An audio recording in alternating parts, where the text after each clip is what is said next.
गौ माता को राजमाता घोषित करें, घोषित करें। गौ माता को राजमाता घोषित करें, घोषित करें।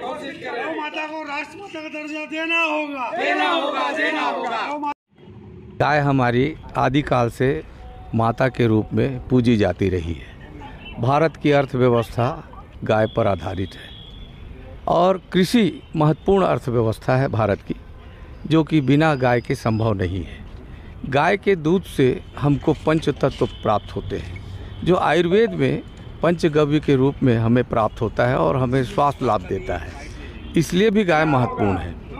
लेकिन कालांतर में हम अत्यधिक शिक्षित हो गए और गाय की बजाय देखिए, गौ गंगा गीता इस देश की नहीं बल्कि हमारी छत्तीसगढ़ महतारी की भी एक पहचान है। और छत्तीसगढ़ का जो आत्मा है वो हमारी गाय माता है।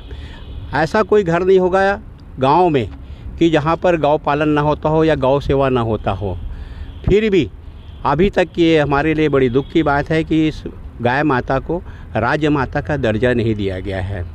गौ माता का न सिर्फ पौराणिक और आध्यात्मिक महत्व है, वरन कई पीढ़ियाँ इसका अपना पालन पोषण करते जा रही है। उनका एक पुश्तैनी बन चुका है गौ वंश का, गौ से संबंधित जो वस्तुओं का विक्रय का।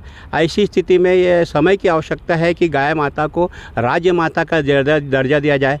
हमारा पड़ोसी राज्य जहाँ पे गौ की जनसंख्या के हिसाब से हमारे यहाँ कम है, महाराष्ट्र सरकार ने उसे राज्य माता का दर्जा दे करके पूरे देश में प्रथम स्थान अपना बनाया हुआ है।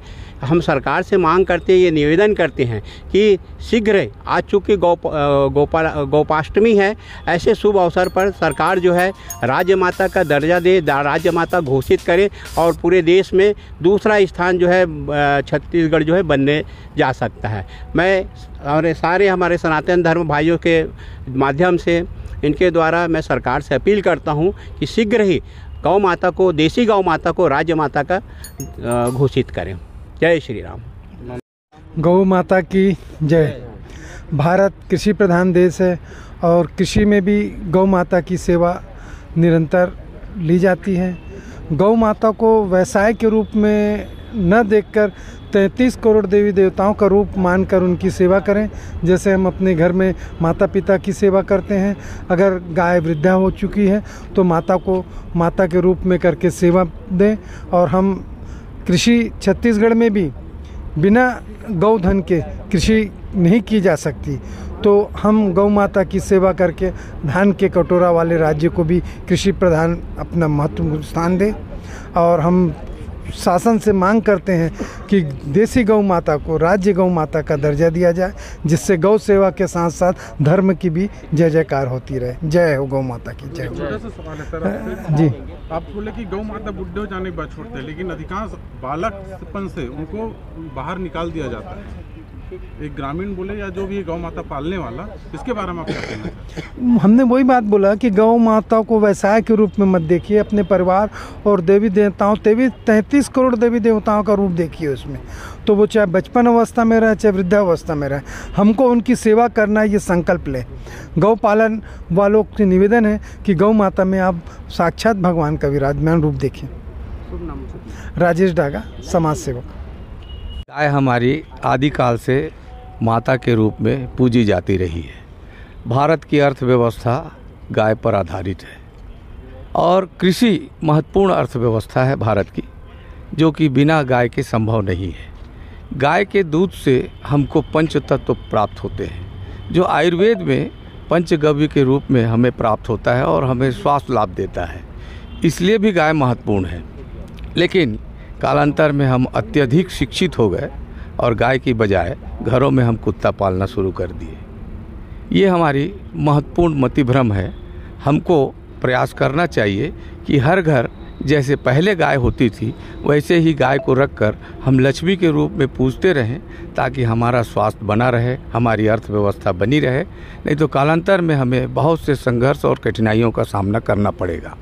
राज्य स्तर पर जो गाय को माता के दर्जा के लिए बात हो रही है, ऐसा प्रतीत होता है कि गाय अल्प अवस्था में आ चुकी है, जिन जिन राज्यों में, तभी सरकार जागरूक होती है और उसे संरक्षण देने के लिए किसी न किसी प्रकार की उपाधि देती है। इसी क्रम में हमारे पड़ोसी राज्य में, जैसे कि अभी राकेश ठाकुर साहब ने बताया कि वहाँ संख्या कम हुई गायों की, और जिसके कारण राज्य माता का दर्जा वहाँ दिया गया। छत्तीसगढ़ में भी संख्या कम होने के पहले अगर राज्य माता का दर्जा दे दिया जाता है तो गौ संवर्धन और संरक्षण के क्षेत्र में एक बहुत बड़ा कार्य होगा। इन्हीं भावनाओं के साथ आज गोपाष्टमी के दिन हम लोग अपने ज्ञापन शासन को, मुख्यमंत्री को पहुंचाने के लिए आज यहां देने के लिए उपस्थित हुए हैं। आप सभी से आग्रह है कि हमारी बातों को, हमारे विचारों को समाज में फैलाने का आप प्रयास करेंगे। मीडिया के सारे साथियों को हम बधाई और शुभकामनाएं देते हैं जो आज हमारे साथ गौ माता के लिए एक प्रयास में हमारे साथ संलग्न है। सर, एक छोटा सा सवाल है आपसे जी, कि आप यहाँ नाथगांव से निकल जाओ, खैरागढ़ रोड पर जी, हर चौक में गौ माता मिलेंगे बैठने, इसके बारे में आप क्या कहना है? बिल्कुल सही कहना है आपका।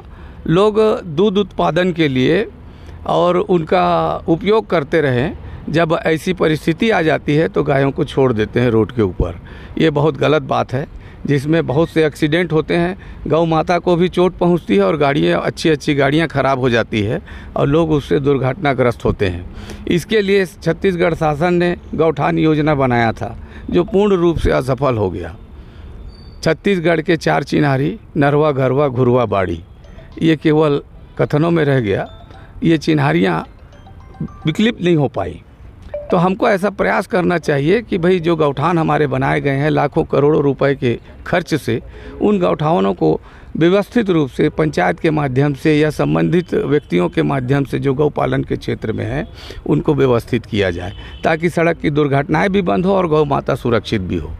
इस पर भी मैं मीडिया से आग्रह करूंगा कि हमारे साथ इस आंदोलन में भाग लें और हमारी बातों को प्रचार प्रसार करें। अमलेंदु हाजरा।